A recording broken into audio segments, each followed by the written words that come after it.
the front for a story if you like. Glad to have you come and share it with me.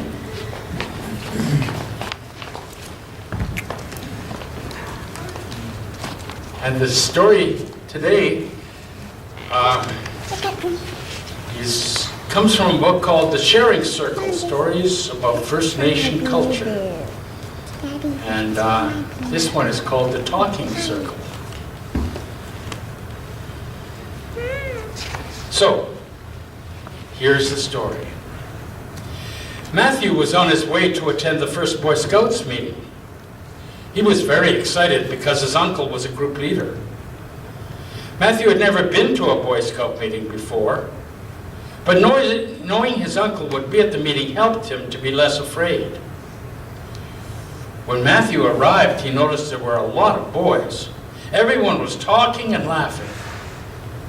Scouts is going to be fun, thought Matthew. Soon Matthew's uncle and two other group leaders asked everyone to find a seat. Boys scampered in all directions. Some sat on the floor, some sat in chairs by the wall, while others chose to sit by the window. One of the group leaders asked the boys to introduce themselves. Everyone began talking all at once. What a lot of noise, Matthew thought. He could barely hear himself think. Finally, in a loud voice, one of the leaders told everyone to be quiet. He said that each boy should take a turn introducing himself. One at a time, each boy shared stories about his family. Some boys talked about their brothers and sisters. Some lived with their dads while others lived with their grandparents. Some talked about their pets and their favorite toys. When the last boy finished introducing himself, the leaders talked about the rules as well as some of the activities the boys would get into in the future. As the leaders talked, they walked around the room, turning their heads so they could see all the boys. Matthew was having problems hearing the leaders, so he raised his hand to tell them. The other boys agreed that they could not hear very well either. What are we going to do? Asked the group leaders. Matthew's uncle smiled and told the other two leaders that he had an idea that might just work. He asked the class if they wanted to learn about his First Nations culture. The boys raised their hands or nodded in agreement. Matthew's uncle explained that in his culture, when a lot of people gather to talk, they do it in a special way. First, everyone sits in a circle. Then, a leader is chosen. The leader is responsible for making sure that everyone gets a chance to talk, and everyone else must listen. The leader does this by using a talking stick. When a person holds a talking stick, it is their turn to talk. Have you heard of this one before, about talking sticks?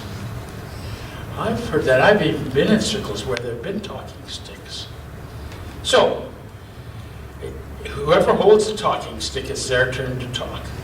And if they don't wish to say anything, they pass the stick to the next person. Matthew's uncle explained that he had been a leader in many talking circles, and that some leaders might choose to use something other than a stick, like a small stone or a feather. For their talking circle, Matthew's uncle chose a beautiful stone that fit perfectly in the palm of his hand. After asking everyone to form a circle, he introduced himself. When he had finished, he passed the stone to the boy on his left. The talking stick is always passed in the same direction that the hands of a clock move. Every boy took a turn, and everyone was able to hear easily. When they had all had a turn, Matthew's uncle explained that when everyone sits in a circle, it's easy to see each other and to hear each other's voices. In the circle, everyone is treated as an equal.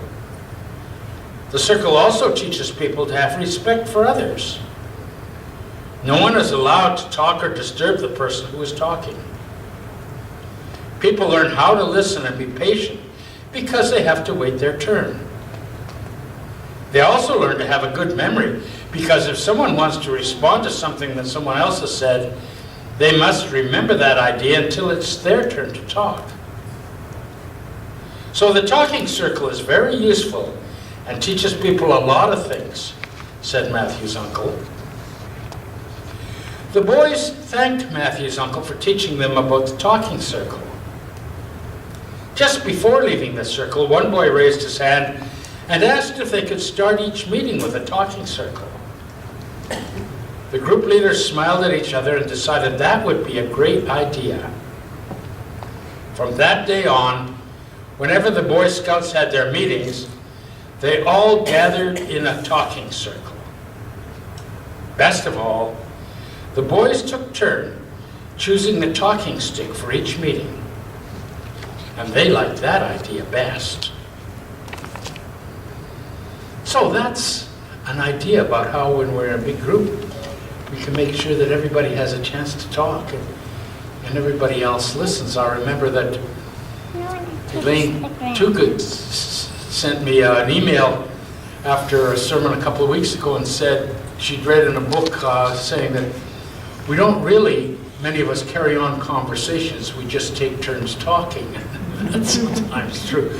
But I think a talking circle with a talking stick helps us to really have conversations, because we know when it's our turn to talk and when it's our turn to listen.